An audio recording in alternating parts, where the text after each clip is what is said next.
അടക്കി ഭരിക്കുന്ന കാലം, അവരെ വൃദ്ധസദനത്തിലും അതല്ലെങ്കിൽ കുറേ മക്കളുണ്ടാവും, 10 അതിലധികവും അല്ലെങ്കിൽ അതിനോടടുത്തൊക്കെ പെട്ടിട്ടുണ്ടാവും.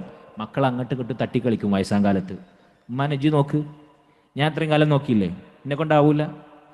അങ്ങോട്ടും ഇങ്ങോട്ടും തട്ടിക്കളിക്കുന്ന അടിമകളെ പോലെ, അടിമച്ചന്തയിൽ വിലപേശുന്നത് പോലെ മാതാപിതാക്കളുടെ വിഷയത്തിൽ അവരോടുള്ള കടമകൾ, അള്ളാഹു അവനോടുള്ള ഖളാ റബ്ബുക വ ഖളാ റബ്ബുക അല്ലാ തഅബുദു ഇല്ലാ ഇയ്യാഹ് വബിൽ വാലിദൈനി ഇഹ്സാന. തങ്ങളുടെ റബ്ബിനോടുള്ള ഇബാദത്ത് തൗഹീദ് കൽപ്പിച്ചതിന് ശേഷം അതിനോട് ചേർത്ത് അള്ളാഹു വസിയത്ത് ചെയ്തതാണ് മാതാപിതാക്കൾക്ക് ഗുണം ചെയ്യണമെന്ന്. ആ നിർബന്ധമായ ഹക്കിന് അടിമച്ചന്തയിൽ വിലപേശുന്നത് പോലെ മാതാപിതാക്കളുടെ വാർദ്ധക്യത്തിൽ അവരോടുള്ള ധിക്കാരം പ്രകടമാകുന്ന കാലഘട്ടം, അതിലാണ് നമ്മളിപ്പോഴുള്ളത്. നമ്മളതറിയുന്നു, കാണുന്നു, അനുഭവിക്കുന്നു.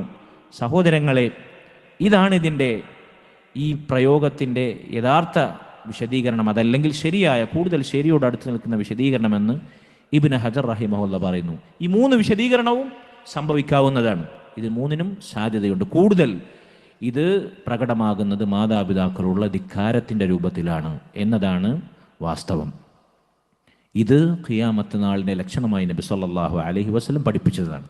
അടിമ സ്ത്രീ ഉടമയെ പ്രസവിക്കുക എന്ന് പറഞ്ഞാൽ മാതാപിതാക്കളുള്ള ധിക്കാരമാണ് അവിടെ പ്രകടമാകുന്നത്. രണ്ടാമതായി നബി സല്ലല്ലാഹു അലൈഹി വസല്ലം എണ്ണി വഅൻ തറൽ ഹുഫാത അൽ ഉറാത അൽ ആലത റിആ അശ്ശാഇ യതതാവലൂന ഫിൽ ബുനിയാൻ.